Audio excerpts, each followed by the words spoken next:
व्याख्यामुद्रां करसरसिजैः पुस्तकं शङ्खचक्रे विप्रद्भिन्नस्फटिकरुचिरे पुण्डरीके निषण्णः अम्लानश्रीरमृतविशदैरंशभिप्लावयनमाविर्भूयादनकमहिमा मानसे वागधीशः नमस्ते प्राणेश प्रणतविभवायामनिमगाः नमस्वामिन् रामप्रियतमनमन् गुरुगुण नमस्तुभ्यं भीमप्रबलतम कृष्णेष्ट भगवन् नमः श्रीमन्मध्व प्रदिश सुदर्शनो जय जय श्री गुरुभ्यो नमः। नारायणं सुरगुरुं जगदेकनाथं भक्तप्रियं सकललोकनमस्कृतं च त्रैगुण्यवर्जितमजं विभुमाद्यमीशं वन्दे भवग्नम् अमरासुरसिद्धवन्द्यं नारायणं नमस्कृत्य नरं चैव नरोत्तमं देवीं सरस्वतीं व्यासं ततो जयमुदीरये। ವೇದವ್ಯಾಸರ ಮಹಾಭಾರತದ ಚಿಂತಕರಿಗೆ ವಂದನೆಗಳು. ಶಾಂತಿ ಪರ್ವದ 264ನೆಯ ಪ್ರವಚನ. ಜಪದ ವಿಚಾರದಲ್ಲಿನ ವಿಶೇಷವಾದ ಕೆಲವು ಮಾತುಗಳು ಭೀಷ್ಮರು ಧರ್ಮರಾಜನಿಗೆ ಆ ಬ್ರಾಹ್ಮಣನ ಸಂವಾದದ ಜೊತೆಯಲ್ಲಿ ಹೇಳ್ತಾ ಇದ್ರು. ಆತನಂತೂ ಕೊನೆ ಹೊತ್ತಿನಲ್ಲಿ ಇಕ್ಷ್ವಾಕು ರಾಜನಲ್ಲಿ ಚರ್ಚೆಗೆ ನಿಂತವ ರಾಜನಿಗೆ ಪಡೀಲಿಕ್ಕೆ ಆಗುವುದಿಲ್ಲ ತಾನು ಅಂತ ಮಾತಾಡಿದ. ಮತ್ತೆ ಬ್ರಾಹ್ಮಣನಾದ್ರಿಂದ ಜಾಸ್ತಿ ಮಾತಾಡ್ತಾನೆ, ಜೋರು ಮಾಡ್ತಾನೆ, ಹಂತದಲ್ಲಿ ಪಿಚ್ಚು ಏರ್ತದೆ. ಹೇಳ್ತಾನೆ, ಸಕೃದಂಶ ನಿಪತತಿ ಸಕೃತ್ ಕನ್ಯಾ ಪ್ರದೀಯತೆ ಸಕೃದೇವ ದದಾನೀತಿ ತ್ರೀಣಿಯತಾನಿ ಸಕೃತ್. ಒಂದೇ ಸರ್ತಿ ತುಂಡಾದರೆ ಒಂದೇ, ಮತ್ತಿಲ್ಲ ವಿಭಾಗ ಆದರೆ ಆಯಿತು ಒಮ್ಮೆ. ಪಾಲ್ಬಟ್ಟಿ ಆದ ನಂತರವೋ ಒಂದು ಮರವನ್ನು ತುಂಡು ಮಾಡಿದ ನಂತರವೋ ಹೇಳಿಕೊಂಡ ಹಾಗೆ ಭಾಗ ಮಾಡಿದ ನಂತರ ಮತ್ತೆ ಭಾಗ ಅಂತ ಇಲ್ಲ. ಹಾಗೆಯೇ ಹೆಣ್ಣನ್ನು ಮದುವೆ ಮಾಡಿಕೊಟ್ರೆ ಮುಗಿದಾಯ್ತು, ಮದುವೆ ಮಾಡಿಕೊಟ್ಟಾಯ್ತು. ಇನ್ನೊಮ್ಮೆ ಹುಡುಗಿಯನ್ನು ಮದುವೆ ಮಾಡಿಕೊಡ್ಲಿಕ್ಕೆ ಆಗುವುದಿಲ್ಲ. ಮದುವೆ ಆಯಿತು, ಕೊಟ್ಟಾಯ್ತು, ಕನ್ಯೆಯ ದಾನ ಆಯಿತು. ಅದರಂತೆ ಇಲ್ಲಿ ನಾನು ಸೊತ್ತು ದಾನ ಮಾಡಿ ಆಯಿತು, ನನ್ನ ಜಪದ ಫಲ ಅಂತ ಹೇಳಿ ನಾನು ಕೊಟ್ಟು ಬಿಟ್ಟಾಯಿತು. ಇನ್ನು ಅದರಲ್ಲಿ ಎಂಥದ್ದು ಚರ್ಚೆ? ಇದು 3 ಕಡೆಯಲ್ಲಿ ಯಾವತ್ತು ಒಂದೇ ಸರ್ತಿ ವ್ಯವಸ್ಥೆ. ಮತ್ತೆ ಇದರಲ್ಲಿ ಮತ್ತೆ ಪುನಃ ಅಸಕೃತ ವ್ಯಪದೇಶ ಎಲ್ಲ ಇಲ್ಲ, ಮಾಮೂಲಿ. ಮತ್ತೆ ನೀನೆಂಥದ್ದು ಈಗ ಬೇಡ ಹೇಳೋದು ಯಾಕೆ ಅಂದರೆ ಅದರದ್ದು ಫಲ ಎಂತ ಗೊತ್ತಿಲ್ಲದೆ ಸಂಶಯಿತವಾದ ವಿಷಯದಲ್ಲಿ ಪಡಿಲಿಕ್ಕೆ ಆಗುವುದಿಲ್ಲ ಅಂತ. ಬಹಳ ಚೆನ್ನಾಗಿತ್ತು. ಮೊದಲು ನೋಡಿದಾಗ ಚಂದ ಕಂಡಿತು ಪೆಟ್ಟಿಗೆ, ನನಗಿರಲಿ ಅಂದ. ನಾನು ತಗೊಂಡು ಹೋಗು ಅಂತ ಹೇಳಿಬಿಟ್ಟ. ಮತ್ತೆ ತಗೊಂಡು ಹೋಗುವಾಗ ಅದು ಬೇಡಿತ್ತು ಎಂದಕ್ಕೆ, ಅದರೊಳಗೆ ಹಾವು ಕೂತಿದೆ. ನಾವು ನೋಡಿದ್ದೇವೆಯಾ ಹಾವು ಕೂತಿದೆಯೋ ಇಲ್ಲವೋ ನನಗೆ ಗೊತ್ತಿಲ್ಲ, ನಾನು ನೋಡಿದ್ದಿರಲಿಲ್ಲ. ಪೆಟ್ಟಿಗೆ ಹೊರಗಿತ್ತು, ಎಷ್ಟು ಹೊತ್ತಿ ಒಂದು ಕೂತಿದೆ ಯಾರಿಗೆ ಗೊತ್ತು, ನಮಗೇನು. ಇಲ್ಲಿ ಹಿಡಿಲಿಕ್ಕೆ ಬಂದಿದೆಯೋ ಮತ್ತೊಂದು. ಈಗ ನೀನು ಕೇಳಿ ಆಯ್ತಲ್ಲ, ತಗೊಂಡು ಹೋಗ್ಲೇಬೇಕು. ಇದಾಗೋದಿಲ್ಲ. ನಾನು ಕೇಳಿದ್ದು ಪೆಟ್ಟಿಗೆ, ನಾನು ಕೊಟ್ಟದ್ದು ಪೆಟ್ಟಿಗೆ. ಮುಚ್ಚಾಳ ತೆಗೆದು ನೋಡಿ ಕೇಳ್ಬೋದಿತ್ತಲ್ಲ. ಹಾಗೆ ಫಲ ಏನು ಅಂತ ತಿಳ್ಕೊಳ್ಳದೆ ಕೇಳಿಬಿಟ್ನಲ್ಲ. ಅದು ನಾನೇನು ಫಲದ ಬಗ್ಗೆ ಯೋಚನೆ ಮಾಡಿ ಜಪ ಮಾಡಿದ್ದೇ ಇಲ್ಲ. ನಾವಿ ಸಂಧಿ ಮಯ ಜಪ್ಯೇ ಕೃತಪೂರ್ವ ಕದಾಚನ. ಯಾವತ್ತು ನಾವು ಜಪ ಮಾಡುವಾಗ ಏನು ಫಲ ಸಿಗ್ತದೆ, ಏನು ಫಲಕ್ಕೆ ಹೋಗಿ ಮಾಡಲಿ ಯೋಚನೆ ಮಾಡಿದವಲ್ಲ. ಜಪ ಮಾಡಬೇಕು ಹೇಳಿದರೆ ಮಾಡೋದು. ಮಾಡ್ಲಿಕ್ಕೆ ಹೇಳಿದವರಿಗೆ ಗೊತ್ತಿರ್ತದೆ ಏನು ಕೊಡ್ಲಿಕ್ಕೆ ಉಂಟು, ಏನಾಗ್ತದೆ ಅಂತ. ಜಪ ಮಾಡುವವರು ಯಾರು ಎನ್ನುವುದು ಜಪ ಮಾಡಲು ಹೇಳಿದವರಿಗೆ ಗೊತ್ತಿರ್ತದೆ. ಜಪ ಮಾಡುವವರು ಯಾರಿಗೆ ಏನು ಬೇಕಾಗ್ತದೆ ಎನ್ನುವುದು ಜಪ ಹೇಳಿದವರಿಗೆ ಗೊತ್ತಿರ್ತದೆ. ನಮಗೆಂತ ಮಕ್ಕಳಿಗೆ ಕೆಲವೊಮ್ಮೆ ಸಣ್ಣ ಮಗುವಿಗೆ ಮದ್ದು ತಗೊಂಡು ಹೇಳೋದಷ್ಟೇ. ತಿನ್ನು ಅಂತ, ಮದ್ದು ಅಂತ ಶಬ್ದ ಹೇಳೋದಿಲ್ಲ, ಇದು ತಿನ್ನು ಇಷ್ಟೇ ಹೇಳೋದು ತಂದೆ ತಾಯಿಗಳು.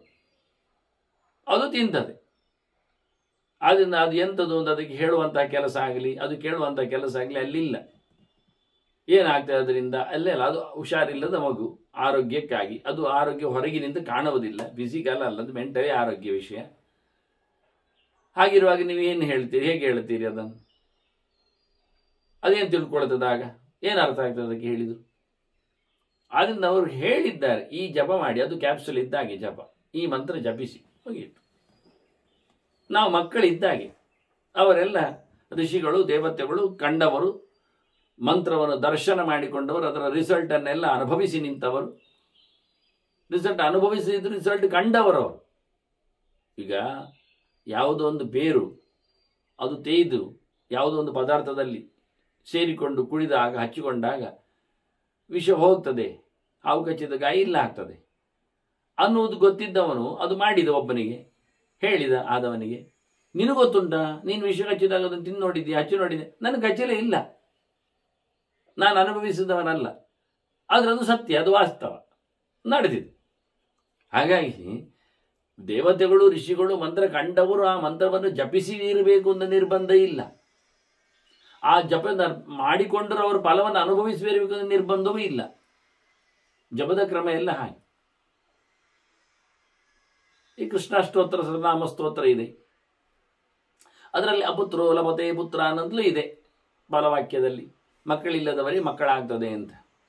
ಹಾಗೆ ಅಂತ ಹೇಳಿಕೊಂಡು ಗುರುಕುಲದಲ್ಲಿದ್ದ ವಿದ್ಯಾರ್ಥಿಗಳಿಗೆಲ್ಲ ಕಲಿಸ್ಲಿಕ್ಕಿಲ್ಲ ಅಂತಲ್ಲ ಕೃಷ್ಣಾಷ್ಟೋತ್ತರ ನಾಮ ಸ್ತೋತ್ರ, ಅದೆಲ್ಲ ಈಗ ಹೇಳಿಕೊಡುವುದಿಲ್ಲ ನಾವು ಮಕ್ಕಳಿಗೆ. ಯಾಕೆ? ಮತ್ತೆ ಅವರಿಗೆ ಮಕ್ಕಳಾಗ್ತದೆ ಅಂತುಂಟು ಅದರಲ್ಲಿ.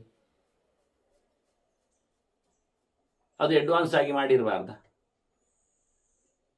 ಈಗ ಆರೋಗ್ಯಕ್ಕಿರತಕ್ಕಂತಹ ಧನ್ವಂತರಿಯ ಜಪ ಅದು ಆರೋಗ್ಯ ಕೆಟ್ಟಾಗಲೇ ಮಾಡಬೇಕಾ?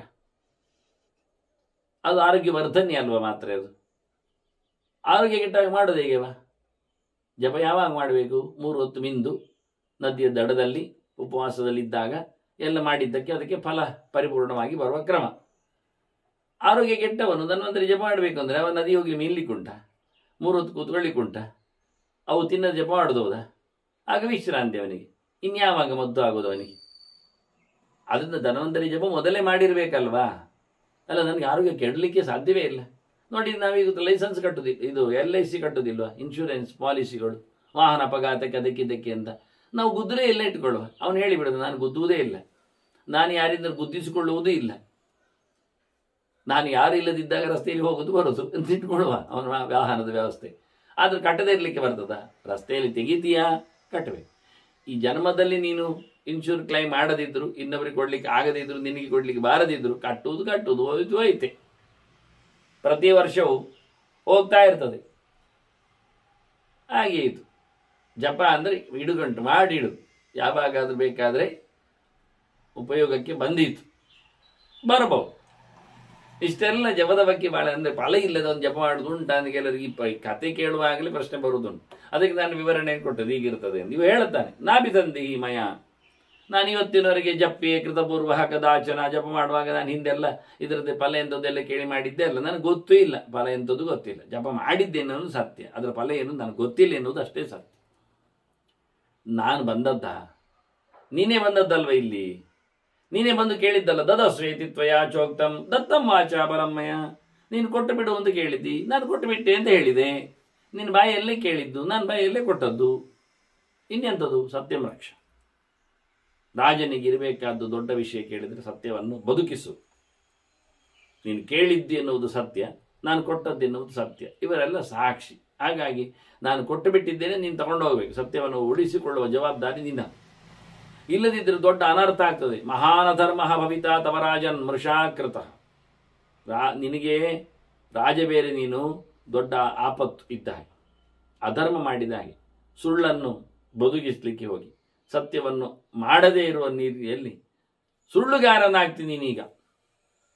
ನನ್ನ ಮಾತು ಕೇಳು, ನಾನು ಹೇಳಿದಾಗೆ ಮಾಡು, ಅದು ಶ್ರೇಯಸ್ಸಿನ ವ್ಯವಸ್ಥೆ. ವಾಸ್ತವವಾಗಿ ಸಂಸ್ಕೃತಂಚಮಯ ಪೂರ್ವಂ ದದಾನೀತಿ ಅವಿಚಾರಯ, ನಾನು ವಿಚಾರ ಮಾಡಿದ್ದೇನೆ ಕೊಡುವಾಗ, ನಾನು ಪ್ರತಿಜ್ಞೆ ಮಾಡಿದ್ದೇನೆ ಬರುವಾಗಲೇ, ನೀನು ಬಂದ ತಕ್ಷಣ ಎಂತಾದರೂ ಕೇಳಿರಿ, ನಾನು ಏನು ಮಾಡಬೇಕು ಹೇಳಿರಿ, ನನ್ನ ಕೈಲಾದ ವ್ಯವಸ್ಥೆಯನ್ನು ನಾನು ಮಾಡುತ್ತೇನೆ.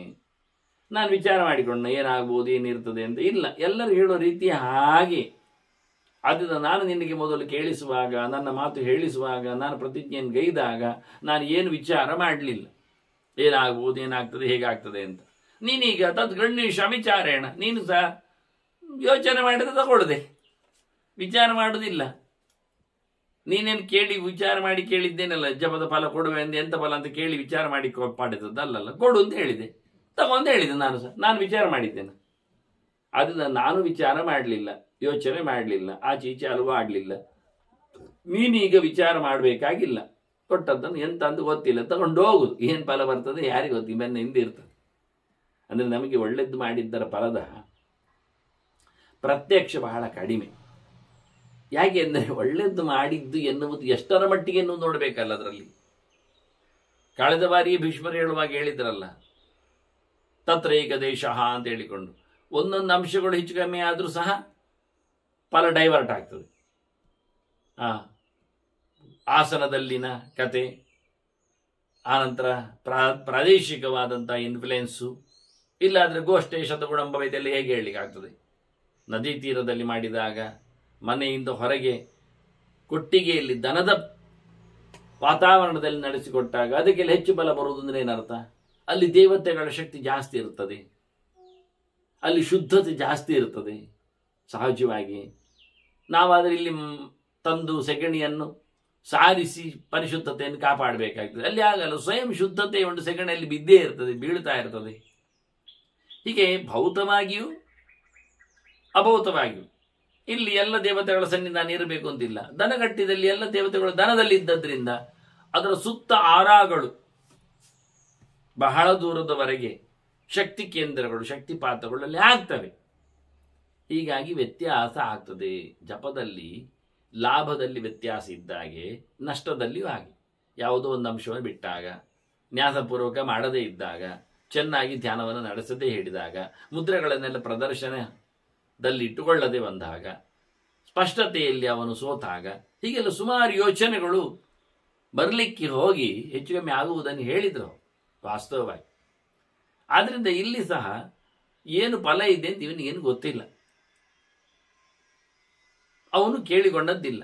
ಸರಿಗಟ್ಟಲ್ಲಿ ಎಷ್ಟಾಗಿದೆ ಯಾರಿಗೆ ಗೊತ್ತು? ತಪ್ಪಿದ್ದರ ಕೂಡಲೇ ರಿಸಲ್ಟ್ ಕಾಣುತ್ತದೆ. ಅನ್ಯಾಯ ಮಾಡಿದ ತಕ್ಷಣ ಬೆನ್ನ ಹಿಂದೆ ಒಂದು ಕರಾಳವಾದ ಛಾಯೆ ಅವನನ್ನು ಆವರಿಸಿಬಿಟ್ಟಾಗೆ, ಅವನಿಗೆ ಒಂದು ರೀತಿಯ ಉತ್ಸಾಹಗಳು, ಒಳಗಿನ ತೇಜಸ್ಸುಗಳೆಲ್ಲ ಕಮರಿದ ಹಾಗೆ ಇದು ಅನುಭವಕ್ಕೆ ಬರ್ತದೆ. ಅನ್ಯಾಯ ಮಾಡಿದವಾಗ, ಅನ್ಯಾಯ ಮಾಡಿದವನ ಮೇಲೆ ಕಪ್ಪು ಛಾಯೆಗಳು ಮೋರೆಯಲ್ಲಿ, ದೇಹದಲ್ಲಿ ಇದೆಲ್ಲ ಆಗ್ತದೆ. ಆದರೆ ಒಳ್ಳೆದಾದಾಗ ತೇಜಸ್ಸು ಬರ್ತದೆ ಎನ್ನುವುದು ಸತ್ಯ.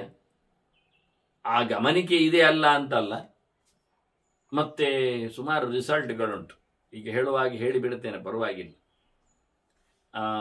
ಜಪವನ್ನು ಮಾಡಿಕೊಳ್ಳುವವನಲ್ಲಿ ಅದು ರಿಸಲ್ಟ್ ಕೊಡ್ತಾ ಉಂಟು, ಪ್ಲಸ್ ಪಾಸಿಟಿವ್ ರಿಸಲ್ಟ್ ಬರ್ತಾ ಇದೆ ಅಂದರೆ ಅವನಲ್ಲಿ ಈ ಮೈ ಹಗುರ ಆಗ್ತದೆ. ಅಂದರೆ ಒಂದು ದೃಷ್ಟಿಯಿಂದ ಅವನು ಸುಲಭವಾದ ಕೆಲಸಗಳನ್ನು ಮಾಡುತ್ತಾನೆ, ಎಲ್ಲಿಯೂ ಸೋಲುವುದಿಲ್ಲ. ಜೊತೆಯಲ್ಲಿ ಆಹಾರಗಳ ಹೆಚ್ಚು ಸೇವನೆ ಆಗುವುದಿಲ್ಲ, ಮಲಮೂತ್ರಗಳೆಲ್ಲ ಹೆಚ್ಚು ಬರುವುದಿಲ್ಲ, ಮೈ ವಾಸನೆ ಅವನದ್ದು ಬೆವರಿದರೂ ಇಲ್ಲ ಆಗ್ತದೆ, ಬೆವರುವುದೇ ಇಲ್ಲ, ಬೆವರಿದರೂ ಆಗುವುದಿಲ್ಲ. ಶಾಂತನಾಗಿರ್ತಾನೆ. ಕೋಪತಾಪಗಳಿಗೆ ಅವನು ಒಡ್ಡುವುದಿಲ್ಲ. ಬಿಸಿ ಇಲ್ಲ, ತಲೆ ಬಿಸಿ ಇಲ್ಲ, ನೆಮ್ಮದಿ ಶಾಂತವಾದ ಮೌನ ಹೆಚ್ಚು ಆಚರಿಸ್ತಾನೆ. ಇದೆಲ್ಲ ಜಪ ಮಾಡಿದವನ ಹೆಚ್ಚೆಚ್ಚಿನ ಅನುಭವವನ್ನು ಪಡೆದವನ ಲಕ್ಷಣಗಳಿವೆಲ್ಲ. ಅದೇ ಸೈಡ್ ಎಫೆಕ್ಟ್ ಆದರೆ ಮುಂಗೋಪಾತನ, ಗಲಾಟೆ, ಯಾವತ್ತು ಸೋಲುವುದು, ಹಾರಾಟ, ಅಸಮಾಧಾನ, ಎಲ್ಲ ಕಾರ್ಯಗಳ ಅಡ್ಡಿ, ಇವೆಲ್ಲ ಆಗ್ತದೆ. ಹೀಗಾಗಿ ಇದೆಲ್ಲ ಜಪ ಮಾಡುವವನಲ್ಲಿ ಹೊರಗಿನ ಬಾಕ್ಯವಾದ ಲಕ್ಷಣಗಳನ್ನೆಲ್ಲ ಗುರುತಿಸಲಿಕ್ಕೆ ಆಗ್ತದೆ. ಆದರೆ ಇದಮಿತ್ತಮದ ತೀರ್ಮಾನ ಮಾಡಲಿಕ್ಕೆ ಬರುವುದಿಲ್ಲ. ಹಾಗಾಗಿ ನಾನು ಜಪ ಮಾಡಿದೆ, ಫಲ ಯೋಚನೆಯ ಕೊಳ್ಳದೆ ಮಾಡಿದ್ದೇನೆ, ನೀನು ಕೇಳಿದ್ರಿಂದ ಪಡೀಲಿಕ್ಕೆ ಉಂಟು. ಈಗ ಸುಳ್ಳು ಹೇಳುವುದು ಅಂತ ಆದರೆ ಏನು ಗೊತ್ತುಂಟ, ಎಷ್ಟು ದುರಂತ ಗೊತ್ತುಂಟ ಸುಳ್ಳುಗಾರನಿಂದ. ಸತ್ಯ ಆಗದೆ ಹೋದರೆ ಅವನು ಈ ಲೋಕವೇ ದಕ್ಕುವುದಿಲ್ಲ. ನಾಯಂ ಲೋಕೋಸ್ತಿ ನ ಪರಹ. ಈ ಲೋಕದಲ್ಲಿ ಅವನು ಬದುಕಲಿಕ್ಕೆ ಅಯೋಗ್ಯ ಅಂದಾಗ ಪರಲೋಕ ಸಿಗ್ತದೆ ಹೇಳಲಿಕ್ಕೆ ಆಗ್ತದ ಸುಳ್ಳುಗಾರನಿಗೆ? ನಚ ಪೂರ್ವಾನ್ನ ತಾರಯೇತ್ ಸತಾರಯೇತ್. ಅವು ಹಿಂದಿನವರನ್ನು ಉದ್ಧಾರ ಮಾಡುದುಂಟ? ಅವನೇ ಉದ್ಧಾರ ಆಗ್ತಾ ಇಲ್ಲ, ಅವನಿಗೆ ಈ ಲೋಕ ಸಿಗ್ತಾ ಇಲ್ಲ, ಇನ್ನು ಅವನ ಹಿಂದಿನವರಿಗೆಲ್ಲ ಅವನು ಸದ್ಗತಿಯನ್ನು ಕೊಡ್ಲಿಕ್ಕುಂಟ.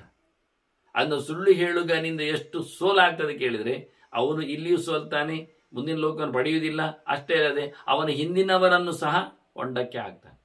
ಇನ್ನು ಕುತಯೇ ವಾಪರಾನ್ ರಾಜನ್ ಮೃಷಾವಾದ ಪರಾಯಣ. ಇನ್ನು ಮುಂದಿನವನ್ನು ಉದ್ಧಾರ ಮಾಡುವುದು ಅಂತ ಹೇಳಲಿಕ್ಕೆ ಬರ್ತದ?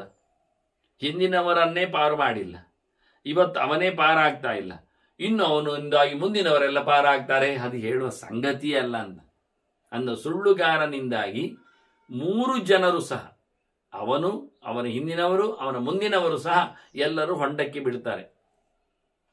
ಉದ್ಧಾರ ಆಗುವುದಿಲ್ಲ, ಒಳ್ಳೆಯದಾಗುವುದಿಲ್ಲ ಅವರಿಗೆ. ಆದ್ದರಿಂದ ವಾಸ್ತವವಾಗಿ ಸತ್ಯ ಎನ್ನುವುದು ಎಷ್ಟು ಎತ್ತರದ ಮಟ್ಟಿಗೆ ಹೇಳಿದರೆ, ನಾವು ನಡೆಸುವ ಎಲ್ಲ ಕರ್ಮಾಂಗಗಳಿಗಿಂತ ಅದು ಹೆಚ್ಚಿನ ಸ್ಥಾನಮಾನವನ್ನು ಪಡೆದಿದೆ. ನಯಜ್ಞಾಧೇನೆ ದಾನಂ ನಿಯಮಾಹ ತಾರಯಂತಿ ಯಥಾ ಸತ್ಯಂ ಪರೇ ಲೋಕೆ ತಥೇಹ ಪುರುಷರ್ಷಭ. ಸತ್ಯ ಎಷ್ಟರ ಮಟ್ಟಿಗೆ ನಮ್ಮನ್ನು ಪರಲೋಕದೆಡೆಗೆ ಒಯ್ತದೆ, ದುರ್ಗತಿಯಿಂದ ರಕ್ಷಿಸ್ತದೆ, ನಮ್ಮನ್ನು ಪಾರುಗಾಣಿಸ್ತದೆ ಕೇಳಿದರೆ ಅದು ಅಂತಹ ಸುಲಭ ವಿಷಯ ಅಲ್ಲ. ಸತ್ಯನಿಷ್ಠನಿಗೆ ಆಗತಕ್ಕಂಥ ಏನೊಂದು ಬೆನಿಫಿಟ್ ಇದೆ, ಅದು ಒಬ್ಬ ಯಜ್ಞ ಮಾಡುವವನಿಗೆ ಆಗುವುದಿಲ್ಲ. ನಿರಂತರವಾಗಿ ಯಜ್ಞಯಾಗಗಳಲ್ಲಿ ಮೈಮರೆತವನು ಸಹ ಇಲ್ಲಿಂದ ಪಾರುಗಾಣಬೇಕಾಗಿಲ್ಲ, ದಡ ಸೇರಬೇಕಾಗಿಲ್ಲ, ಸದ್ಗತಿಯನ್ನು ಪಡಿಬೇಕಾಗಿಲ್ಲ. ಹಾಗೆ ಅಧ್ಯಯನದಲ್ಲಿ, ಜ್ಞಾನದ ಮಾರ್ಗದಲ್ಲಿ ಕರ್ಮಕಾಂಡ ಆಯ್ತಲ್ಲ, ಜ್ಞಾನಕಾಂಡ ತಿಳಿಯು, ಅಧ್ಯಯನ, ಓದಿದ್ದು ಇಲ್ಲ. ಸತ್ಯದ ಎದುರು ಓದುವವನು ಸಹ ದೊಡ್ಡ ಸಂಗತಿ ಅಲ್ಲ, ಅವನು ಫೈಲ್ ಆಗ್ತಾನೆ. ಇನ್ನು ದಾನ ಬೇಕಾದಷ್ಟು ಕೊಡುವುದು, ಕೊಟ್ಟದ್ದರಿಂದ ದಾನದಿಂದಾಗಿ ಅವನು ದೊಡ್ಡವನಾಗ್ತಾನೆ. ಅಂದರೆ ಸತ್ಯದಾನಕ್ಕಿಂತ, ವಾಗ್ದಾನಕ್ಕಿಂತ, ಮಾತಿನ ಕಥೆಗಿಂತ ಅದಕ್ಕಿಂತ ದೊಡ್ಡ ದಾನ ಭೌತವಾದ ದ್ರವ್ಯವಾದದ್ದಿಲ್ಲ. ಹೀಗೆ ಯಜ್ಞದಾನ ತಪಸ್ಸು ತ್ರಿಕರ್ಮಗಳ ಬಗ್ಗೆ ಮೊದಲು ಹೇಳಿಬಿಟ್ರು. ಬ್ರಾಹ್ಮಣ ಹೇಳುತ್ತಾನೆ, ಎಂತಹ ಯಜ್ಞ ಮಾಡಲಿ, ಎಂತಹ ತಪಸ್ವಿ ಆಗಲಿ, ಅವನು ಅಧ್ಯಯನದಲ್ಲಿ ಒಂದು ಮುಖ ತಪಸ್ಸು ಅಂತ. ತಪ ಆಲೋಚನೆ ಅಂತ ಒಂದು ಧಾತು, ಇನ್ನೊಂದು ತಪ ಸಂತಾಪ ಎಂದು ಇನ್ನೊಂದು ಧಾತು. ಆದ್ರಿಂದ ದೇಹದಲ್ಲಿ ಉಪವಾಸಾದಿಗಳನ್ನು, ದೇವರ ಕರ್ಮಗಳನ್ನು ಎಲ್ಲ ನಡೆಸುವವನು, ಆಚರಣೆಯಲ್ಲಿ ತರುವವನು, ಅದು ಆಚರಣೆಯ ತಪಸ್ಸು. ಅದಕ್ಕೆ ನಿಯಮಾಹ ಇಲ್ಲಿ ಹೇಳ್ತಾರೆ. ಇನ್ನೊಂದು ತಪಸ್ಸು ಅಧ್ಯಯನದ ತಪಸ್ಸು. ಇಲ್ಲಿ ಅದು ಆದ್ರಿಂದ ಅಧ್ಯಯನ ಅಂದ್ರೆ ತಪಸ್ಸಿನಲ್ಲಿ 2 ಮುಖ್ಯ ಇದೆ. ಹಾಗಾಗಿ ಅಷ್ಟನ್ನಿಟ್ಟುಕೊಂಡು ಹೇಳ್ತಾನೆ, 2 ಪ್ರಕಾರದ ತಪಸ್ಸು ಮಾಡುವುದಕ್ಕಿಂತ ಮಿಗಿಲು ಸತ್ಯದ್ದು, ಸತ್ಯನಿಷ್ಠೆ. ಒಬ್ಬ ಸತ್ಯವನ್ನು ಬದಿಗಿಟ್ಟ, ಕೊಲೆ ಮಾಡಿದ, ಸುಳ್ಳುಗಾರಾದ, ಇತ್ತ ಯಜ್ಞ ಮಾಡ್ತಾನೆ, ದಾನ ಮಾಡ್ತಾನೆ, ತಪಸ್ಸು ಮಾಡ್ತಾನೆ, ತಪಸ್ಸಿನಲ್ಲಿಯೂ ವಿಶೇಷವಾದಂಥ ಅಧ್ಯಯನವನ್ನು ನಡೆಸ್ತಾನೆ, ದೈಹಿಕವಾದ ಶ್ರಮವನ್ನು ಪಡ್ತಾನೆ, ಆದರೂ ಉದ್ಧಾರ ಆಗುವುದಿಲ್ಲವ. ಸತ್ಯದ ಎದುರು ಯಾವುದಕ್ಕಿಲ್ಲಕ್ಕೆ ಬೆಲೆ ಇಲ್ಲ, ಹೆಚ್ಚು ಅವನನ್ನು ದಾಟಿಸುವುದಿಲ್ಲ. ಸತ್ಯವನ್ನು ತೊರೆದು ಒಬ್ಬ ಯಜ್ಞ ಮಾಡಿಕೊಂಡರೆ ಅವನನ್ನು ಉದ್ಧಾರ ಆಗ್ತದೆ, ಸದ್ಗತಿ ಆಗ್ತದೆ, ದಾಟಿಸ್ತದೆ, ಸಂಸಾರದ ಮೋಚನೆ ಆಗ್ತದೆ ಎಲ್ಲ ಹೇಳಲಿಕ್ಕೆ ಆಗುವುದಿಲ್ಲ. ಅಷ್ಟು ದೊಡ್ಡ ವ್ಯವಸ್ಥೆ ಅದು ಸತ್ಯಕ್ಕೆ ಇದೆ. ತಪಾಂಸಿಯಾನಿ ಚೀರ್ಣಾನಿ ಚರಿಷ್ಯಸಿ ಚಯತ್ ತಪಃ ಸಮಾಹಶತೆ ಶಾಸ್ತ್ರೇ ಚ ತತ್ತಸ್ಮಾನ್ ನ ವಿಶಿಷ್ಯತೆ. ಎಷ್ಟು ಸತ್ಯದ ಮೌಲ್ಯ ಕೇಳಿದರೆ, ಬೆಲೆ ಕೇಳಿದರೆ, ಒಂದು ದೃಷ್ಟಿಯಿಂದ ನೀನೇನು ಬೇಕಾದ್ರೂ ತಪಸ್ಸನ್ನು ಮಾಡು, ಎಷ್ಟು ಕಾಲದವರೆಗೂ, 1000 ಗಟ್ಟಲೆ ವರ್ಷ, 100 ಗಟ್ಟಲೆ ವರ್ಷ, ಅಷ್ಟು ಕಾಲದಲ್ಲಿ ತಪಸ್ಸು ಮಾಡಿದ್ದು ಏನುಂಟು ಅದು ಎಲ್ಲವೂ ಸಹ ಸತ್ಯಕ್ಕಿಂತ ಮಿಗಿಲಲ್ಲ.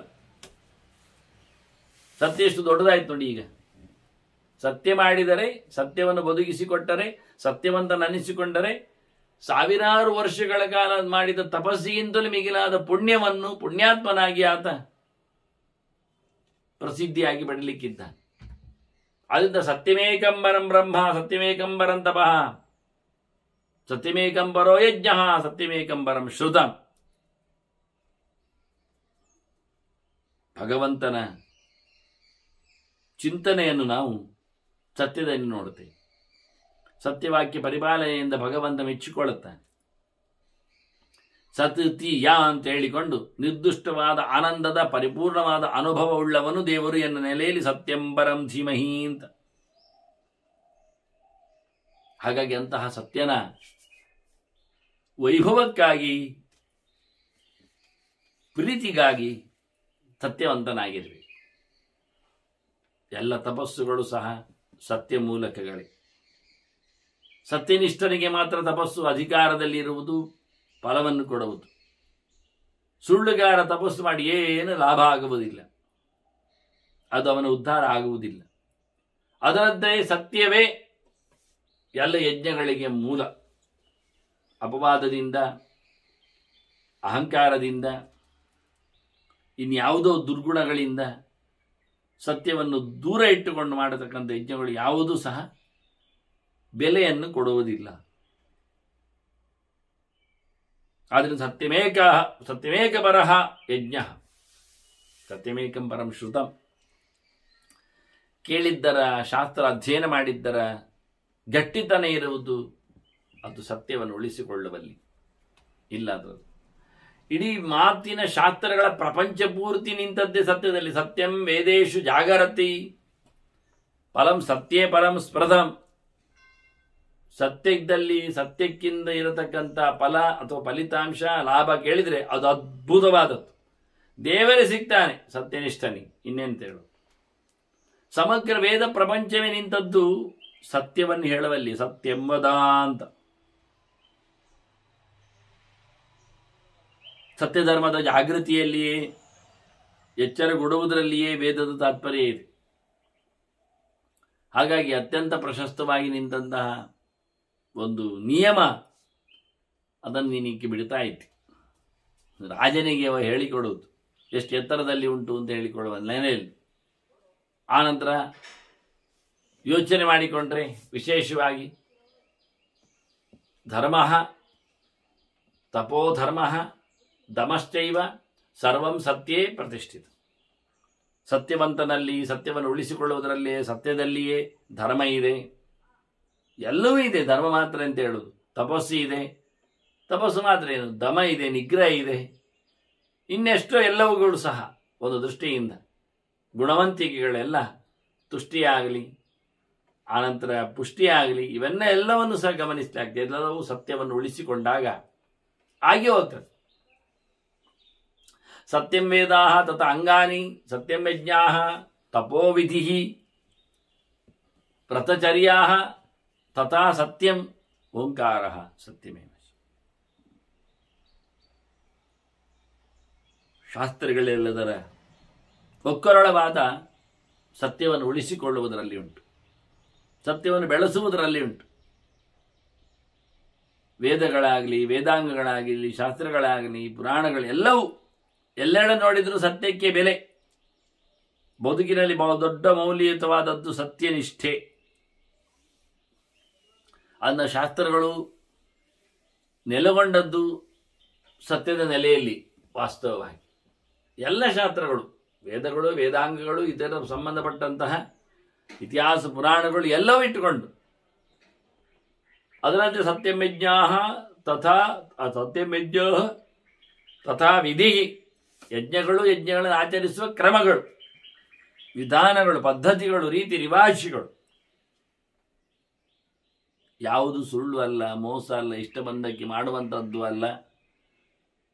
ಅದಕ್ಕೊಂದು ಅಧಿಕೃತವಾದ ಮುದ್ರೆ ಇದೆ, ವ್ಯವಸ್ಥೆ ಇದೆ. ಅದು ವೇದೋಕ್ತವಾದಂತಹ ವ್ಯವಸ್ಥೆ. ಅದು ವ್ರತಚರ್ಯ. ಇನ್ನೇನು ಬೇಕಾದ್ರೆ ನೀವು ಅದಕ್ಕೆ ಸಂಬಂಧಪಟ್ಟಂಥ ಕೆಲಸಗಳನ್ನು ನಾಚೀಚೆ ಮಾಡಿ, ಎಲ್ಲವೂ ಪೂರಕವಾಗಿಯೇ ಉಂಟು. ಅದಕ್ಕೆ ಆ ನೆಲೆಯಲ್ಲಿ ಸತ್ಯಕ್ಕೆ ವ್ರತಚರ್ಯೆ ಕತೆ, ನಮ್ಮ ರಿಚುವಲ್ಸ್ಗಳ ಬಗ್ಗೆ. ಹಾಗೆಯೇ ಸತ್ಯ ಅಂದರೆ ಓಂಕಾರ ಅಂತ ಮಾತಿನ ಮೂಲಕ್ಕೇ ಕೊಟ್ಟುಬಿಟ್ರು. ಪ್ರಣವದ ಚಿಂತನೆ ಅದು ಸತ್ಯದ ಆವಿಷ್ಕಾರ. ಆ ಲೆಕ್ಕದಲ್ಲಿ ಸತ್ಯ ಪರಮಾತ್ಮನ ವಿಶೇಷವಾದಂತಹ ಮೂಲ ಚಿಂತನೆಯಲ್ಲಿ ಓಂಕಾರ ಬಂದಿದೆ, ಎಲ್ಲಕ್ಕೂ ಬೀಜವಾಗಿ ನಿಂತಿದೆ. ಪ್ರಾಣಿನಾಂ ಜನನಂ ಸತ್ಯಂ ಸತ್ಯಂ ಸಂತತಿರೇವಚ ಸತ್ಯೇನ ವಾಯುರಭ್ಯೇತಿ ಸತ್ಯೇನ ತಪತೇ ರವಿ ಸತ್ಯೇನ ಅಗ್ನಿರ್ದಹತಿ ಸ್ವರ್ಗ ಸತ್ಯೇ ಪ್ರಪಂಚದ. ಎಂತ ಬೇಕು ಸತ್ಯದಲ್ಲಿ ಕೇಳ್ತಾರೆ. ಎಲ್ಲವೂ ಸತ್ಯನಲ್ಲಿ ಇದೆ, ಎಲ್ಲವೂ ಪರಮಾತ್ಮನಲ್ಲಿದೆ. ಸತ್ಯರೂಪನಾದ ಭಗವಂತನು, ನಿರ್ದುಷ್ಟ ಪೂರ್ಣಾನಂದ ಸ್ವರೂಪನು ಸತ್ಯ ಅಂದರೆ. ಹೀಗಾಗಿ ಅಂತಹ ಭಗವಂತನ ಚಿಂತನೆಯನ್ನು ಹೇಳುವಂತೆ ಇಡೀ ಜಗತ್ತು ಪ್ರಾಣಿನಾಂ ಜನನಂ, ಒಳ್ಳೆ ಶಾಸ್ತ್ರಕ್ಕೆ ಅನುಗುಣವಾಗಿ ಈ ಲೋಕದಲ್ಲಿ ಎಲ್ಲ ಪ್ರಾಣಿ ಪ್ರಪಂಚ, ಪಕ್ಷಿ ಪ್ರಪಂಚ ಎಲ್ಲ ನೆಲೆಗೊಂಡಿದೆ. ಆ ನೆಲೆಯಲ್ಲಿ ಸತ್ಯಕ್ಕೆ ಅಷ್ಟು ಬೆಲೆ ಕೊಟ್ಟಿದ್ದಾರೆ. ಸತ್ಯ ಪ್ರಾಣಿನಾಂ ಜನನಂ ಸತ್ಯಂ, ಸತ್ಯಂ ಸಂತತಿರೇವಚ. ಎಲ್ಲ ಪ್ರಾಣಿಗಳ ಸೃಷ್ಟಿ ವೈಭವದಲ್ಲಿಯೂ ಸತ್ಯ ಮೆರೆದಿದೆ. ಪ್ರಾಣಿಗಳು ಸತ್ಯವಂತ ರೇ. ಆ ದೃಷ್ಟಿಯಿಂದ ದೋಡ್ತಾ ನೋಡಿ, ಗಾಳಿಯ ಸಂಚಾರ ಪ್ರಕೃತಿಯಲ್ಲಿ, ಸೂರ್ಯನ ಉದಯ, ಅವನ ಬೆಳಕು, ಹಾಗೆ ವರುಣನದ್ದು, ಬೇಕಾದರೆ ಅಗ್ನಿಯು, ಭೌತವಾಗಿ ನೋಡಿಕೊಳ್ಳುವುದಾದರೆ ನೀರು, ಎಲ್ಲವೂ ಸಹ ಸತ್ಯನಿಷ್ಠವಾಗಿದೆ. ಭಗವಂತನ ಆದೇಶದಂತೆ ನಡೀತದೆ. ಗಾಳಿಯನ್ನು ಹೇಳುವ ಮೂಲಕ ಎಲ್ಲ ಇಡೀ ವಾತಾವರಣವನ್ನು ಮುಟ್ಟಿದ ಹಾಗೆ. ಹಾಗೆ ಸೂರ್ಯನನ್ನು ಹೇಳಿದರೆ ಎಲ್ಲ ಮುಗಿದೋಯ್ತು, ಇಡೀ ಬ್ರಹ್ಮಾಂಡವನ್ನು ಅರಳಿಸಿದ ಹಾಗೆ. ಭಗವಂತನ ನಿಯತ್ತಿನಂತೆ ಸತ್ಯದ ಧರ್ಮದಲ್ಲಿ ವ್ಯತ್ಯಾಸ ಮಾಡಿಕೊಳ್ಳದೆ ಅವರೆಲ್ಲರೂ ಸಹ ನಿರಂತರವಾಗಿ ದೇವರ ಸೇವೆಯನ್ನು ನಡೆಸ್ತಾರೆ. ಅದರೊಟ್ಟಿಗೆ ಸತ್ಯೇನ ಚ, ವಿಶೇಷವಾಗಿ ಅಗ್ನಿ ದಹತಿ, ಸೂರ್ಯ ಇಲ್ಲದಿದ್ದಾಗ ಅಗ್ನಿ. ಸ್ವರ್ಗ ಸತ್ಯೇ ಪ್ರತಿಷ್ಠಿತ. ಸ್ವರ್ಗಲೋಕದ ಸಂಪ್ರಾಪ್ತಿಯು ಸತ್ಯನಿಷ್ಠನಿಗೆ, ಸತ್ಯವಂತನಿಗೆ, ಸತ್ಯವನ್ನು ಉಳಿಸಿಕೊಂಡವನಿಗೆ ಸಿಗುವಂಥದ್ದು. ಆದ್ದರಿಂದ ಸತ್ಯನಿಷ್ಠನಾಗು ನೀನು. ಸುಳ್ಳು ಹೇಳಬೇಡ, ಸುಳ್ಳು ಕಥೆಯನ್ನು ಮಾಡಲಿಕ್ಕೆ ಹೋಗಬೇಡ ಅನ್ನೋ ನೆಲೆಯಲ್ಲಿ ಬಹಳ ಚಂದವಾಗಿ ಸತ್ಯದ ಮಾತುಗಳನ್ನೆಲ್ಲ ಉಲ್ಲೇಖ ಮಾಡಿದ. ಅದರಂತೆ ಸತ್ಯ ಎಷ್ಟು ವಿಚಿತ್ರವಾಗಿ ಬಂದಿದೆ. ರಾಜ ಒಪ್ಪಿಕೊಳ್ಳೇಬೇಕು ಅನ್ನುವ ನೆಲೆಯಲ್ಲಿ ಬ್ರಾಹ್ಮಣ ಮಾತಾಡಿದ್ದಾನೆ. ನಾನು ನಿನಗೆ ಮನೆಗೆ ಒಂದು ಕೇಳಿದ್ದಲ್ಲ, ನಾನು ತಗೊಂಡು ಒತ್ತಾಯ ಮಾಡ್ತಾ ಇದ್ದೇನೆ. ನಾ ರಾಜನ್ನಗೃತಂ ಕೃತಾಃ ಸ್ವಧರ್ಮೇಭ್ಯ ಪರಿಭ್ರಷ್ಟಃ ಲೋಕಾನ್ ಅನುಚರಿಷ್ಯಸಿ. ಇವ ಜೋರು ಮಾಡ್ತಾನೆ ಈಗ. ವಾಸ್ತವವಾಗಿ ಹಿಂದೆ ಸತ್ಯವನ್ನು ಧರ್ಮವನ್ನು ತಕ್ಕಡಿಯಲ್ಲಿ ಆಗಿ ನೋಡ್ಲಿಕ್ಕೆ ಹೋಗಿದ್ರು ಅವರು. ತುಲಾಂ ಆರೋಪಿತ ಧರ್ಮ ಸತ್ಯಂ. ಏನಾಯ್ತಾಗ? ಯಾವ ತಕ್ಕಡಿ ಮೇಲಕ್ಕೆ ಹೋಯಿತು? ಯಥಾ ಸತ್ಯಂ ತಥೋಧಿಕಂ. ಸತ್ಯ ಎಲ್ಲಿ ಉಂಟು ಅಲ್ಲಿಯೇ ಮೇಲಕ್ಕೆ ಬಂತು. ಅದೇ ಭಾರ ಆಯ್ತು. ಮೇಲಕ್ಕೆ ಅಂದರೆ ಅದು ವೈಟ್ ಹೆಡ್, ಅದು ಮೇಲ್ಮುಖವಾದದ್ದು, ಐತಿಕವಾದದ್ದು ಅಂತ ಅರ್ಥ ಆಯ್ತು. ಆದ್ರಿಂದ ಯಥೋ ಧರ್ಮ ತತ ಸತ್ಯಂ ಸರ್ವಂ ಸತ್ಯೇನ ವರ್ತತೆ. ಎಲ್ಲವನ್ನು ಸತ್ಯದಲ್ಲಿ ಬೆಳೆಸಲಿಕ್ಕೆ ಆಗ್ತದೆ. ಎಲ್ಲವೂ ಸತ್ಯದಲ್ಲೇ ನೆಲೆಗೊಂಡಿದೆ. ಮುಖ್ಯವಾಗಿ ಸತ್ಯವೇ ಪರಮೋಚ್ಚವಾದ ಸಂಗತಿ. ಆದ್ದರಿಂದ ನೀನು ಸತ್ಯೇ ಕುರು ಸ್ಥಿರಂ ಭಾವ ಮಹಾರಾಜನ್ ಅಕೃತಂ ಕೃತ. ನೀನು ಸತ್ಯದಲ್ಲಿ ಅಭಿಪ್ರಾಯವನ್ನು ಗಟ್ಟಿ ಮಾಡಿ, ಸುಳ್ಳು ಮಾಡಲಿಕ್ಕೆ ಹೋಗಬೇಡ. ನಿಂಗೆ ಶಾಪ ಆಗ್ತದೆ ಮತ್ತೆ ನನ್ನದೇ. ಸ್ವಧರ್ಮೇಭ್ಯ ಪರಿಭ್ರಷ್ಟ ಲೋಕಾನ್ ಅನುಚರಿಷ್ಯಸಿ. ನೀನು ಸತ್ಯವನ್ನು ಬಿಟ್ಟುಕೊಟ್ಟರೆ ನೀನು ಧರ್ಮದಲ್ಲೇ ಭ್ರಷ್ಟನಾಗಿ ನೀನು ಊರೂರು ಹುಚ್ಚನಾಗಿ ತಿರುಗಬೇಕಾಗ್ತದೆ. ನಿನಗೆ ಸದ್ಗತಿ ಆಗುವುದಿಲ್ಲ, ಒಳ್ಳೆ ಲೋಕ ಸಿಗುವುದಿಲ್ಲ. ಸತ್ಯವನ್ನು ಮರೆಯಬೇಡ. ಸಂಶ್ರುತ್ಯ ಯೋ ನದಿತ್ಸೇತ ಯಾಚಿತ್ವ ಎಷ್ಟು ನೇಚ್ಛಸಿ ಉಭೌ ಅಂದ್ರದಿಕ್ಕವು ಏತೋ. ಇಲ್ಲಿ ಏನಾಗಿದೆ ಕೇಳಿದರೆ, ನೀನು ಕೇಳಿದೆ, ನಾನು ಕೊಟ್ಟೆ. ನಾನು ಕೇಳಿದೆ, ನೀನು ಪಡೆದೆ. ಅದೇನಾಯಿತು? ಇಲ್ಲಿ ಯಾರಾದರೂ ಕೊಡ್ತೇನೆ ಅಂತೇಳಿ ಕೊಡದಿದ್ರೆ, ಯಾರೋ ಪಡಿತೇನೆ ಹೇಳಿ ಪಡೆಯದಿದ್ರೆ ಇಬ್ರು ಮೋಸಗಾರರಾಗ್ತಾರೆ, ಸಿಕ್ಕಿ ಬೀಳ್ತಾರೆ. ನಾನು ಕೊಡ್ತೇನೆ ಹೇಳೋದು, ಕೊಡದಿದ್ರೆ ನನಗೆ ಎಷ್ಟು ತಪ್ಪಾಗ್ತದೋ ಹಾಗೆ ನೀನು ಪಡಿತೇನೆ ಹೇಳೋದು, ಆನಂತರ ಪಡೆಯದೆ ಹೋದ್ರೆ ನಿನಗೆ ಮೋಸ ಆಗುವುದು. ಇಬ್ರು ಅನ್ಯಾಯಗಾರರಾಗ್ತಾರೆ. ಅದನ್ನ ಪಡೆಯುವಂತಹ ಕೆಲಸವನ್ನು ನೀನು ಮಾಡಲಿಕ್ಕೆ ನೀನಾಗೇ ಬಂದದ್ರಿಂದ ಹಾಗೆಯೇ ಉಂಟು, ಮಾಡಲೇಬೇಕು. ರಾಜ ಹೇಳ್ತಾನೆ, ನನ್ನ ಕೆಲಸ ಏನು? ಯೋದ್ಧವ್ಯಂ ರಕ್ಷಿತವ್ಯಂಚ ಕ್ಷತ್ರಧರ್ಮ. ಕ್ಷತ್ರಧರ್ಮ ಏನು ಹೇಳ್ತದೆ? ಯುದ್ಧ ಮಾಡು, ಪ್ರಜೆಗಳ ರಕ್ಷಣೆ ಮಾಡು, ಕಳ್ಳರನ್ನು ಬಗ್ಗುಬಡಿ, ದೇಶವನ್ನು ಸರಿಯಾಗಿ ಇಡು ಎನ್ನುವುದು. ನಿನ್ಗೆ ಗೊತ್ತುಂಟದ? ಇಲ್ಲ ಅಲ್ಲೇ ಹೇಳಿದ್ದಲ್ಲ. ಕ್ಷತ್ರಿಯರೆಂದದು ದಾತಾರಹ ಕ್ಷತ್ರಿಯ ಪ್ರಸಿದ್ಧರಲ್ವ, ಕೊಡುವವರು ಅಂತ. ನಾನು ಪಡೆಯುವನಾಗ್ತೇನೆ ಕ್ಷತ್ರಿಯರು. ರಾವಣ ಹೇಳ್ತಾನೆ, ನಾನು ನಿನ್ನ ಹತ್ರ ಒತ್ತಾಯ ಮಾಡ್ತಾ ಇದ್ದೇನಾ? ನಾ ಚಂದಯಾಮಿತೆ ರಾಜನ್, ನಾಭಿತೆ ಗೃಹ ಮಾವ್ರಜಂ, ನಿನ್ನ ಮನೆ ಬಂದ ನಾನು, ನಿನ್ನ ಮನೆ ಒಂದೊಂದೊಮ್ಮೆ ತಗೊಂಡು ನಾನು ಒತ್ತಾಯ ಮಾಡಿದ್ರೆ ಇದು ಮಾರಾಟಗಾರ ಮನೆಗೆ ಬಂದು ಬಾಣ ಎಲ್ಲ ತಗೋ ಅಂತ ಹೇಳಿದಾಗ, ಕಮ್ಮಿ ದುಡ್ಡು ಇದೆ, ಮತ್ತೆ ಬೇಕಾದ್ರೆ ಕೊಡಿ, ನೀವು ಒಂದು ತಿಂಗಳ ನಂತರ ಕೊಡಿ, ಎಲ್ಲ ಭಾರಿ ಗಮ್ಮತ್ತಿರುತ್ತೆ, ದುಡ್ಡು ಈಗ ಹೊಡೆದಿದ್ರು ಪರವಾಗಿಲ್ಲ. ಹಾಗೆ ನಾನು ಬಂದನ ನಿನ್ನ ಮನೆಗೆ, ನಿನ್ನ ನಾನು ಒತ್ತಾಯ ಮಾಡ್ತಾ ಇದ್ದೇನೆ, ಇದು ನನ್ನ ಆಟವ ಆಡುದ, ನಾನು ನಾಟಕವ? ಈಗ ಗಮ್ಯತು ಯಾಜಿತ್ವ ನಗರಣ್ಯ ಪುನಃ ಕದಂ, ಇಲ್ಲಿ ಒಂದು ತಗೊಳ್ಳೋದಿಲ್ಲ ಅಂದ್ರೆ ಎಂತ ಮತ್ತೆ ನಿಂದು ಕತೆ ಏನಾಯ್ತಿತ್ತು? ಆಗ ಅಲ್ಲಿ ಧರ್ಮದೇವತೆ ಇದ್ನಲ್ಲ, ಅವನೇ ಹೇಳ್ತಾನೆ, ನೀವು ಗಲಾಟೆ ಮಾಡೋದು ಬೇಡ, ನಿಮ್ದು ಮಾತುಕತೆ ಜಾಸ್ತಿ ಆಯ್ತು, ನಾನು ಧರ್ಮ ಅಲ್ವಾ, ನಾನು ಹೇಳುತ್ತೇನೆ ಏನು, ದ್ವಿಜಃ ದಾನಫಲೈರ್ಯುಕ್ತ ರಾಜ ಧರ್ಮಫಲೇನ, ಆಯ್ತಾ? ನೀನು ಕೊಟ್ಟೆ ಅಂತ ಹೇಳಿ ಆಯ್ತಲ್ಲ, ನೀನು ದಾನ ಮಾಡಿದ ಫಲ ನಿನಗೆ ಬಂತು. ರಾಜನಿಗೆ ಅವನ ಧರ್ಮ ಬಿಡುವುದಿಲ್ಲಲ್ಲ, ಅವನು ಧರ್ಮ ಮಾಡಿದ್ದಾನೆ, ನಾನು ಬಡಿಯುವವನಲ್ಲ, ಕೊಡುವವನು ಮಾತ್ರ, ನಾನು ಯುದ್ಧ ಮಾತ್ರ ಬಡಿಯುವವನು ಅಂತ ಅವನು ಸ್ವಧರ್ಮದಲ್ಲಿ ಗಟ್ಟಿಯಾದ, ಅವನಿಗೆ ಧರ್ಮದ ಫಲ ಬಂತು, ನಿನಗೆ ದಾನದ ಫಲ ಬಂತು, ಆಯ್ತಾ? ಇನ್ನೊಬ್ಬ ಬಂದು ಹೇಳ್ತಾನೆ, ನಾನು ಸ್ವರ್ಗ ಇದ್ದೆ, ಸ್ವರ್ಗದ ದೇವತೆ ಬಂದು ನಿಂತಿದ್ದಾನೆ, ಹೇಳ್ತಾನೆ ನಾನು ಸ್ವರ್ಗ ಇದ್ದೆ, ಈಗ ನಿಮಗಿಬ್ಬರಿಗೂ ಒಳ್ಳೆ ಫಲ ಬಂತು, ಉಭವು ತುಲ್ಯ ಫಲವು ಇವ, ನಿಮಗಿಬ್ಬರಿಗೆ ಒಳ್ಳೆಯ ರೀತಿಯಾದ ಸಮಾನವಾದಂಥ ಫಲಗಳು, ನೀನು ದಾನ ಕೊಟ್ಟದ್ರ ಫಲವನ್ನು ಅನುಭವಿಸಿದೆ, ಇವ ರಾಜಧರ್ಮವನ್ನು ಮಾಡಿದ ಫಲವನ್ನು ಅನುಭವಿಸಿದ್ದಾನೆ, ಹೀಗಾಗಿ ಇಬ್ಬರಿಗೂ ಸಮಾನವಾದ ಫಲ ಬಂದಿದೆ, ಸ್ವರ್ಗ ಇಬ್ಬರಿಗೂ ಸಿಗ್ತದೆ, ಬನ್ನಿ ಸ್ವರ್ಗಕ್ಕೆ ಬನ್ನಿ. ರಾಜ ಹೇಳ್ತಾನೆ, ನೀನು ಹೋಗು ಮಾರಾಯ, ಸ್ವರ್ಗ ನನಗೆ ಬೇಡ, ಗಚ್ಚ ಸ್ವರ್ಗ ಯಥಾಗತಂ, ನಿನ್ನನ್ನು ಯಾರು ಕರೆದ್ರಿ? ಈಗ ನಾನು ಸ್ವರ್ಗ ಬೇಕು ಅಂತ ನಾನೀಗ ಗಲಾಟೆ ಮಾಡೋದು, ನೀನಲ್ಲೇ ಕೂತು, ನನಗೆ ಸ್ವರ್ಗ ಬೇಡ, ನಿನ್ನ ಇಷ್ಟ ಬಂದಾಗ ನೀನು ಹೋಗು ಅಂತ. ವಿಪ್ರಹ ಯದಿಚ್ಛತೆ ದಾತು ನೀರಂಗೃಹಾತು ಮೇ ಫಲಂ. ಈಗ ಬ್ರಾಹ್ಮಣ ನನ್ನ ಹತ್ರ ಒತ್ತಾಯ ಮಾಡ್ತಾ ಇದ್ದಾನೆ, ತಾನು ಜಪ ಮಾಡಿದ್ದನ್ನು ಪಡಿಬೇಕು ಅಂತ, ಸರಿ, ಅವನು ಒತ್ತಾಯ ಮಾಡೋದಾದ್ರೆ ನಾನು ಒಂದು ಒತ್ತಾಯ ಎಂಥದ್ದು, ನಾನು ಮಾಡಿದ ಕರ್ಮದ ಫಲವನ್ನು ಅವನು ಪಡೀಲಿ. ಚೀರ್ಣ ಗೃಹಾತು ಮೇ ಫಲಂ, ನಾನು ಇವತ್ತಿನವರೆಗೆ ಏನೆಲ್ಲ ಕರ್ಮ ಮಾಡಿದ್ದೇನೆ ಅದರ ಫಲವನ್ನು ಅವನು ಪಡೆದುಕೊಳ್ಳಲಿ ಅಂತ. ಅವನೇನು ಕೇಳಲಿಕ್ಕೆ ಬರಲಿಲ್ಲ ಬ್ರಾಹ್ಮಣ, ನಾನು ನಿವೃತ್ತ ಧರ್ಮದಲ್ಲಿದ್ದೇನೆ ಹೇಳಿದ್ದಾನ ಹಿಂದೆ. ಅಷ್ಟೇ ಅಲ್ಲದೆ ಮತ್ತೆ ರಾಜನೇ ಬಂದು ಹೇಳಿದ್ದು ನಾನೇನಾದರೂ ಒಂಚೂರು ಕೊಡಬೇಕು ಅಂತ. ಇವಾಗ ಕೇಳಲಿಲ್ಲ, ಎಂತ ಕೊಡ್ತೀನಿ ಅಂತ ಕೇಳಿ ಕ್ಯೂರಿಯಾಸಿಟಿ ಮಾಡಲಿಲ್ಲ, ನಿನ್ನೆಂಥದ್ದು ಚೂರು ಕೊಡ್ಲಿಕ್ಕೆ ಉಂಟು ಹೇಳಿದೆ ಎಂಥದ್ದು ಅದು ಕೇಳಲಿಲ್ಲ, ಬಾಯಿ ಮುಚ್ಚಿದ್ದವ. ಈಗ ಬ್ರಾಹ್ಮಣ ಅದನ್ನು ಹೇಳ್ತಾನೆ, ಬಾಲ್ಯೇ ಯದಿ ಸ್ಯಾತ್ ಅಜ್ಞಾನಾತ್ ಮಯ ಹಸ್ತ ಪ್ರಸಾರಿತ, ನಾನು ಸಣ್ಣವೆಲ್ಲ ಇದ್ದಾಗೆ ಎಲ್ಲಿಯೂ ಕೈ ಎಲ್ಲ ಆಡಿಸಿರ್ಬೋದು, ಎದುರು ಆಡಿಸಿರ್ಬೋದು, ಯಾರ ಹತ್ರ ಆದರೂ ಕೇಳಲಿಕ್ಕೆ. ಹೇಳುವಾಗಲೂ ಗಮ್ಮತ್ತು ಹೇಳೋದು, ಬೇಡಿದ ಹೇಳೋದಿಲ್ಲ. ಬಾಲ್ಯ ಯದಿಸ್ಯ ಅಜ್ಞಾನಾತ್ ಅಂತ, ನಾನು ಎಳವೆಯಲ್ಲಿದ್ದಾಗ ಎಂತೂ ಗೊತ್ತಿಲ್ಲದೆ ಮಯ ಹಸ್ತ ಪ್ರಸಾರಿತ, ನಾನು ಕೈ ಚೆಲ್ಲಿದ್ದುಂಟು ಇರ್ಬೋದು.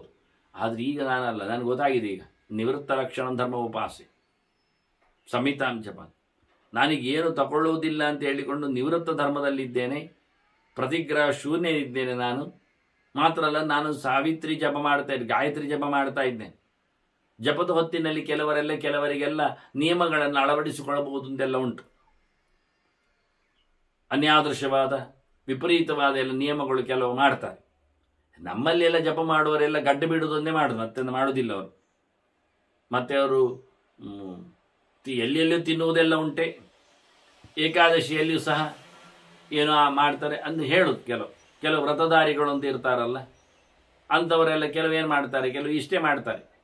ಕೆಲವು ಮುಂದುವರಿದವರಿದ್ದಾರೆ, ನಾವು ನೆಲದಲ್ಲಿ ಕೂತು ತಿನ್ನುವುದು ಅಂತ. ಪ್ರಾಣಿಗಳು ನಿಂತು ತಿಂತಾ ಇದ್ದಾವೆ, ಯಾವತ್ತು ಎಲ್ಲೆಲ್ಲೋ ಓಡ್ತಾ ತಿಂತಿದ್ದು, ಅಷ್ಟು ದಿನದಲ್ಲಿ ಮಾತ್ರ ನಿಂತು ಕೂತು ಊಟ ಮಾಡುದು ಅಂತ ಕೆಲವರು. ಮತ್ತೆ ಕೆಲವರು ಬೆಳಿಗ್ಗೆ ಸ್ನಾನ ಮಾಡಿ ತಿಂತೇನೆ ಅಂತ, ಅಂದ್ರೆ ಯಾವತ್ತೂ ಸ್ನಾನ ಮಾಡುವುದಿಲ್ಲ ಎನ್ನುವುದು ಖಾತ್ರಿ ಅವರು. ಅದು ಹೇಳಿದ, ನಾನೀಗ ಪ್ರತಿಗ್ರಹ ನಿವೃತ್ತ, ನಾನು ಜಪ ಮಾಡ್ತಾ ಇರೋದಲ್ವಾ, ಹೇಳು, ನಾ ಎಂತ ತಗೊಳ್ಳೋದಿಲ್ಲ. ಸ್ವೇನ ಕಾರ್ಯಂ ಕರಿಷ್ಯಾಮಿ, ನನ್ನ ಕೆಲಸ ನಾನು ಮಾಡ್ತೇನೆ, ನನ್ನ ಕೆಲಸದಲ್ಲಿ ನನಗೆ ಬೇಕಾದಾಗ ನಾನು ನಡೆಸ್ತೇನೆ, ಇನ್ನೊಬ್ಬರಿಂದ ನಾನೇನು ಪಡೆಯುವುದಿಲ್ಲ. ಎಂತ ನಿನ್ನದು, ನಾನು ಮಾಡಿದ್ದು ಪಡಿ ಅಂತ ಶುರು ಮಾಡ್ತೀಯಲ್ಲ ನೀನು. ನಾನು ಮಾಡಿದ್ದರ ಫಲವನ್ನು ನಿನ್ನದು, ನಾನು ಜಪದ ಫಲ ಪಡೆದಾದ್ರೆ ನನ್ನ ಕರ್ಮದ ಫಲ, ನನ್ನ ರಾಜಧರ್ಮದ ಫಲ, ನನ್ನ ಕರ್ಮದ ಫಲ ಈ ಪರಣಿಲಿ ಅಂತ ನನಗೆ ಲಂಚ ಕೊಡುದ ನೀನು? ವಿಪ್ರಂ ಲೋಭಯಸೇ ಕಥ, ಎಂತ ಬ್ರಾಹ್ಮಣನಿಗೆ ನೀನು ಎಂತಾದ್ರೂ ಮೋಸ ಮಾಡಲಿಕ್ಕೆ ನೋಡುದ? ಅದು ನಾನು ವಿಪ್ರ ಇದ್ದೇನೆ, ವಿಷ್ಣು ಪರ ಇದ್ದೇನೆ, ಗಾಯತ್ರಿ ಜಪ ಮಾಡ್ತಾ ಇದ್ದೇನೆ, ವೇದ ಪರ ಇದ್ದೇನೆ, ಗಾಯತ್ರಿಯ ವೇದದ ಸಾರದ ಚಿಂತನೆಯಲ್ಲಿ ನಾನು ಕೂತಿದ್ದೇನೆ, ಅಂತಹ ಜ್ಞಾನವನ್ನು ನಾನು ಸಂಪಾದನೆ ಮಾಡ್ತಾ ಇದ್ದೇನೆ. ತಪಸ್ವಾಧ್ಯಾಯಶೀಲೋಹಂ, ನಾನು ಓದುವುದಷ್ಟೇ ಅಲ್ಲದೆ ದೇಹದಲ್ಲಿ ದಂಡನೆ ಮಾಡಿಕೊಂಡು ಭಗವಂತನ ಎಚ್ಚರ ಸಂಪಾದನೆ ಮಾಡಲಿಕ್ಕಿದ್ದೇನೆ. ಇಂಥವನನ್ನು ನೀನು ಮೋಸ ಮಾಡಲಿಕ್ಕೆ ನೋಡೋದು, ಅದು ತಗೋ ಇದು ತಗೋ ಅಂತೆಲ್ಲ ಹೇಳಿಕೊಳ್ಳುವುದೆಲ್ಲ ಎಂತದ ಅಂತ ಜೋರು ಮಾಡ್ತಾನೆ. ಆಗ ರಾಜ ಹೇಳ್ತಾನೆ, ಬೇಡ, ನೀವೊಂದು ಕೆಲಸ ಮಾಡು. ಎಂತ? ಆವಯೋಹೋ ಯತ್ ಫಲಂ ಕಿಂಚಿತ್ ಸೈತನ್ನೌ ತದಸ್ತಿಹ. ನಮ್ಮಿಬ್ಬರಲ್ಲಿ ಏನುಂಟು ಪುಣ್ಯ ಫಲ ಅದಿಬ್ಬರಿಗೂ ಸಮ ಆಗಲಿ, ಆಯ್ತಾ? ಈಗ ಗಲಾಟೆ ಎಲ್ಲ ಬೇಡ. ನೀನು ಜಪ ಮಾಡಿದ್ದು ನಿನಗೂ ಅರ್ಧ ನನಗೂ ಅರ್ಧ, ನಾನು ಕರ್ಮ ಮಾಡಿದ್ದು ನನಗೂ ಅರ್ಧ ನಿನಗೂ ಅರ್ಧ. ಒಟ್ಟಾರೆ ಬರುವ ಪುಣ್ಯದ ಗಂಟಿನಲ್ಲಿ ನಾವಿಬ್ಬರು ಸಮ ಮಾಡಿಕೊಳ್ಳಬೇಕು. ನಾನು ಪಡೆಯದವನು ಬಂದು ಕೇಳಿಕೊಂಡದ್ದೆನ್ನುವುದು ಸತ್ಯ, ನೀನು ಕೊಡಲಿಕ್ಕೆ ಹೊರಟದ್ದು ಅದು ಸರಿಯೇ. ಹಾಗಾಗಿ ಒಂದು ಕೆಲಸ ಮಾಡಿಬಿಡುವ, ನಮ್ಮಿಬ್ಬರಿಗೆ ಸಮ ಆಗಲಿ, ಆಯ್ತಾ? ದ್ವಿಜಾ ಪ್ರತಿಗ್ರಹೇ ಯುಕ್ತ ದಾತಾರೋ ರಾಜವಂಶಜ. ಒಂದು ಮಾತು ಸತ್ಯ ತಾನೆ ಧರ್ಮದಲ್ಲಿ, ಎಂಥದ್ದು? ಬ್ರಾಹ್ಮಣರು ಪಡೆಯುವವರು, ಕ್ಷತ್ರಿಯರು ಕೊಡುವವರು ಅಂತ. ಇಷ್ಟು ಸತ್ಯ ಅಲ್ವಾ? ಯದಿ ಧರ್ಮ ಶ್ರುತೋ ವಿಪ್ರ. ನಿನಗಿದು ಧರ್ಮ ಕಿವಿಗೆ ಕೇಳಿದೆ ಅಲ್ವಾ? ವಿಷಯ ಸತ್ಯ ಅಲ್ಲ. ಪಡೆಯುವವರು ಬ್ರಾಹ್ಮಣರು, ಕೊಡುವವರು ಕ್ಷತ್ರಿಯರು. ನೀನೊಂದು ಅಪವಾದ ಇರ್ಬೋದು, ನೀನು ಬ್ರಾಹ್ಮಣ ಪಡಿಬೇಕೆನ್ನುವುದು ಸತ್ಯ, ನೀನು ಬಿಟ್ಟಿರ್ಬೋದು, ವಿಷಯ ಬೇರೆ. ಸಾಂವಿಧಾನಿಕವಾಗಿ ಶಾಸ್ತ್ರೀಯವಾಗಿ ನೋಡಿಕೊಂಡ್ರೆ ಬ್ರಾಹ್ಮಣ ನಾನು ತಗೊಳ್ಳೋದಿಲ್ಲ ಹೇಳುದು ಅದು ತಪ್ಪಲ್ಲ. ತಗೊಳ್ಳೋದಿಲ್ಲ ಮಾಡಿಕೊಂಡದ್ದು ತಪ್ಪಲ್ವ? ಬ್ರಾಹ್ಮಣ ತನ್ನ ಧರ್ಮವನ್ನು ಬಿಟ್ಟಾಗೆ ಅಲ್ವಾ? ಮತ್ತೆ ಪ್ರತಿಗ್ರಹ ಯಾರು ಮಾಡುದು? ತಗೊಳ್ಳೋದು ಯಾರು? ರಾಜರಿಗೆ ತಗೊಳ್ಲಿಕ್ಕಿಲ್ಲ, ಆದರೆ ಕೊಡ್ಲಿಕ್ಕೆ ಬಂದಾಗ ನಾನು ಎಂತ ತಗೊಳ್ಳೋದೆಲ್ಲ ಬಿಟ್ಟಿದ್ದೇನೆ, ಅದು ಸರಿಯಾ? ಆಗ್ತದ? ನಿನ್ನ ಧರ್ಮವನ್ನು ನೀನು ಬಿಟ್ಟೆ ಹೇಳಿದಾಗ ಆಗಲಿಲ್ವಾ ಎಡೆಯಲ್ಲಿ? ಆದರೂ ಅವನು ಹೇಳಿದ್ದ, 2 ಧರ್ಮದ ಬ್ರಾಹ್ಮಣರಿದ್ದಾರೆ, ನಿವೃತ್ತಿ ಧರ್ಮ ಪ್ರವೃತ್ತಿ ಧರ್ಮ ಅಂತ. ನಾನು ನಿವೃತ್ತಿ ಧರ್ಮದಲ್ಲಿದ್ದೇನೆ, ಅದಕ್ಕೊಂದು ಸರಿ ಸಮಜ ಆಯ್ತು. ಬ್ರಾಹ್ಮಣರಲ್ಲೇ ಧರ್ಮಗಳು ಬೇಕಾದಷ್ಟಿವೆ ಅಂತ ಹೇಳಿಬಿಟ್ಟ. ಅದು ಸಹಜವಾದದ್ದೇ, ಸರಿಯಾದದ್ದೇ. 4 ಧರ್ಮಗಳು ಸಮವೇ ಉಂಟು ಹೇಳಿದವನು. ಹಾಗಾಗಿ ಇವ ಹೇಳುತ್ತಾನೆ, ಅಷ್ಟು ನೀನು ಕೇಳಿಕೊಂಡದ್ರಿಂದ ಸಹೈವ ಫಲಮಸ್ತು, ನಮ್ಮಿಬ್ಬರಿಗೆ ಒಂದೇ ಬಗೆ ಆಗಲಿ, ಸಮ ಆಗಲಿ, ಆಯ್ತಾ? ಅಲ್ಲ, ಸಮ ಆಗಲಿ ಅಂತ ನಾನು ಕಮ್ಮಿ ಮಾಡಿ ತಿಳ್ಕೊಳ್ಬೇಡ. ಮಾವಾಭೂತ ಸಹಭೋಜ್ಯಂ. ನಾವು ನನಗೆ ಸಮ ಆಗುವುದು ಬೇಡ ಅಂತ ನಿನಗೊಂದೊಮ್ಮೆ ಇದ್ರೆ ಅದೆಂತ? ನಾನು ರಾಜನಿಗೆ ಸಮ ಆಗುವುದು, ಅವನಷ್ಟು ಅರ್ಧ ನಾನು ತಿನ್ನುವುದೆಲ್ಲ ಬೇಡ ಅಂತ ನಿನಗಿದ್ರೆ ಬೇಡ, ಹೋಗ್ಲಿ. ಮದೀಯಂ ಫಲಮಾಪ್ನಿ, ನಂದು ಪೂರ ತಗೋ, ಅರ್ಧ ಎಲ್ಲ ಬೇಡ. ನಿನಗೆ ಅರ್ಧ ಹೇಳುವುದೆಲ್ಲ ಸರಿಯಾಗಿದೆ, ಇದು ಪಾಲು ಸಮ ಅಲ್ಲ. ಆದರೆ ನನ್ನ ಪೂರಾ ಮಾಡಿದ ಕರ್ಮದ ಫಲ ನಿನಗೆ ಕೊಡ್ತೇನೆ, ತಗೋತ್ಯಾ? ಪ್ರತೀಚ್ಛಾ ಮತ್ಕೃತಂ ಧರ್ಮ ಮೈ ಅನುಗ್ರಹ ಅಂತ ನೀವೊಂದೊಮ್ಮೆ ನೀನು ತಗೊಂಡ್ಬಿಟ್ರೆ ಉಂಟಲ್ಲ, ನನಗೆ ಮಾಡಿದ್ದು ದೊಡ್ಡ ಅನುಗ್ರಹ. ಎದಿತೇ ಮೈ ಅನುಗ್ರಹ, ನನ್ನ ಮೇಲೆ ನಿನಗೆ ಅನುಗ್ರಹ ಮಾಡಬೇಕು, ರಾಜನನ್ನು ಉದ್ಧಾರ ಮಾಡಬೇಕು ಬ್ರಾಹ್ಮಣನಿಗೆ ಅಂತ ಒಂದೊಮ್ಮೆ ಬ್ರಾಹ್ಮಣ ಧರ್ಮದಲ್ಲಿ ಉಂಟು ಒಂದು ಅರ್ಥ ಆಗಿದ್ರೆ, ನಾನು ಮಾಡಿದ ಕರ್ಮಗಳ ಪೂರ್ಣವಾದ ಫಲವನ್ನು ನೀನು ಅನುಭವಿಸಿ ಪಡೆದು ನನಗೆ ಅನುಗ್ರಹ ಮಾಡಿ. ಇದು ನಾನು ತಿಳ್ಕೊಳ್ಳಿದೆ ಅನುಗ್ರಹ ಅಂತ. ಮತ್ತೆ ಸಿಕ್ಕಿಸಿ ಆಗ್ತದೆ. ಈ ರಾಜನಿಗೆ ನೀನು ಅನುಗ್ರಹ ಮಾಡಬೇಕು ಎನ್ನುವುದೊಂದು ಇಲ್ವಾ? ರಾಜನನ್ನು ಒತ್ತಾಯ ಮಾಡಿ ಅವನನ್ನು ತೊಂದರೆಗೆ ಸಿಲುಕುವುದಕ್ಕಿಂತ ಬ್ರಾಹ್ಮಣರು ಮಾಡಿದ ಪುಣ್ಯದಲ್ಲಿ ರಾಜ ಬದುಕಿದಾಗುವ ಬದಲಿಗೆ ರಾಜ ಮಾಡಿದ ಕರ್ಮದಲ್ಲಿ ಬ್ರಾಹ್ಮಣ ಮೆರೆದ ಅಂತ ಆಗಿಬಿಡುವ. ನನಗೆ ಅನುಗ್ರಹ ಮಾಡುವ ಒಂದು ಬುದ್ಧಿ ಉಂಟು ಅಂತಾದರೆ, ನಾನು ಅನುಗ್ರಹಿತನಾಗ್ತೇನೆ. ಆದರೆ ನನ್ನ ಎಲ್ಲ ಮಾಡಿದ ಕರ್ಮಗಳ ಫಲವನ್ನು ನೀನು ಪಡಿಬೇಕು ಅಂತ ರಾಜ ಹೇಳ್ತಾರೆ. ಕತೆ ಬಾರಿ ಖುಷಿಯಲ್ಲಿ ತಿರುಗುತ್ತಾ ಉಂಟಲ್ಲ. ಮುಂದೇನಾಯಿತು? ಮುಂದೆ ಭೀಷ್ಮರು ಹೇಳ್ತಾರೆ, ಮುಂದೆ ಇನ್ನೊಂದು ಬಗೆ ಆಯಿತು. ಎಂಥದ್ದು? ತಥೋ ವಿಕೃತ ವೇಷವು ದ್ವೌ ಪುರುಷವು ಸಮುಪಸ್ಥಿತವು. ಅಲ್ಲಿಬ್ಬರು ವಿಚಿತ್ರ ವೇಷದವರು ಬಂದ್ರಂತೆ. ಕರ್ರೆಗೆ ಬೇರೆ, ಆಕಾರದಲ್ಲಿ ಹೆಚ್ಚು ಕಡಿಮೆ. ಇಬ್ರು ಎಳಿದಳಿದುಕೊಂಡು ಬರ್ತಾ ಇದ್ದಂತೆ, ಹಿಡ್ಕೊಂಡು ಗಿರಿತ್ತು ಅನ್ಯೋನ್ಯಂ ಆವೇಶ್ಯ. ಒಬ್ಬರನ್ನೊಬ್ಬರು ಎಳೆದಾಡಿಕೊಂಡು ಹಿಡಿದುಕೊಂಡು ಗಟ್ಟಿಯಾಗಿ ಅಪ್ಪಿಕೊಂಡು ಎಲ್ಲ ಬರ್ತಾರೆ. ಕುಚೇಲೋ ಊಚದುರ್ವಚಃ. ಬಟ್ಟೆಯು ಸಮ ಇಲ್ಲ, ಹರಿದ ಬಟ್ಟೆಗಳೆಲ್ಲ, ವಾಸನೆ ಬಟ್ಟೆ, ಕಪ್ಪು ಬಟ್ಟೆ ಬೇರೆ, ವಿಕಾರ ವೇಷಗಳು. ಇಬ್ರು ಒಟ್ಟು ಲಡಾಯಿ ಮಾಡ್ತಾ ಇದ್ದಾಗೆ ಉಂಟು ಎಂದು ಬಂದು ಹೇಳ್ತಾ ಇದ್ದಾರೆ, ಗಟ್ಟಿ ಹೇಳ್ತಾ ಇದ್ದಾರೆ. ಅವ್ರ ಮಾತು ಕೇಳ್ತಾ ಉಂಟು. ಭೀಷ್ಮರು ಹೇಳ್ತಾರೆ, ಮಾತು ಕೇಳ್ತಾ ಉಂಟು. ಎಂಥದ್ದು ಅಂತ? ನಮೇ ಧಾರಯಸಿ ಇತ್ಯೇಕ. ಇವ ಎಂತ ಮಾರೆ, ನಾನು ಕೊಟ್ಟ ತಗೊಳ್ತಾ ಇಲ್ಲ ಅಂತ ಒಬ್ಬ ಹೇಳುದು. ಇನ್ನ ಬೇಡುದು ನಾ ಧಾರಯಾಮೇತಿ ಜಾಬರಹ, ನಂಗೆ ಬೇಡ ಮಾರಾಯ ನಿನ್ನ ಬೇಡುದು. ಇವರಿಬ್ಬರದ್ದು ಗಲಾಟೆ ಹೇಳ್ಕೊಳ್ತಾ ಇದ್ದಾರೆ. ಯಾವ ಹೇಳದಷ್ಟು ನಾನು ಕೊಡ್ತಾ ಇದ್ದೇನೆ ಮರ, ನಾನು ಕೊಡ್ಲಿಕ್ಕೆ ಉಂಟಾಗ ತಗೊಳ್ಳೋದಿಲ್ಲ ಅಂತ ಹೇಳ್ತಾ ಇದ್ದೇನೆ, ನಂಗೆ ಸಮಯ ಇಲ್ಲ, ನಾನು ಕೊಟ್ಟದಿಲ್ಲ, ನಾನು ತಗೊಳ್ಳೋದಿಲ್ಲ ಅಂತ ಹೇಳ್ತೇನೆ. ಇಬ್ಬರಿಬ್ಬರು ಕೂಗಾಡ್ತಾ ಇದ್ದಾರಂತೆ. ಹಾಗೊಂದು 2 ವೇಷ ಹಾಕಿದ ಪುರುಷರ ಪ್ರವೇಶ ಆಗಿದೆ. ನಾಟಕದಲ್ಲೆಲ್ಲ ಇರ್ತದಲ್ಲ ಹಾಗೆ. ಮುಂದೇನಾಗಿದೆ ಎನ್ನುವುದನ್ನು ಮತ್ತೆ ಭೀಷ್ಮರ ಕತೆ ಜಾಪಕೋಪಾಖ್ಯಾನವನ್ನು ನಾವು ಕೇಳುವ. ವಂದನೆಗಳೊಂದಿಗೆ ಶ್ರೀಕೃಷ್ಣ ನಾರಾಯಣ ನಾರಾಯಣ ನಾರಾಯಣ.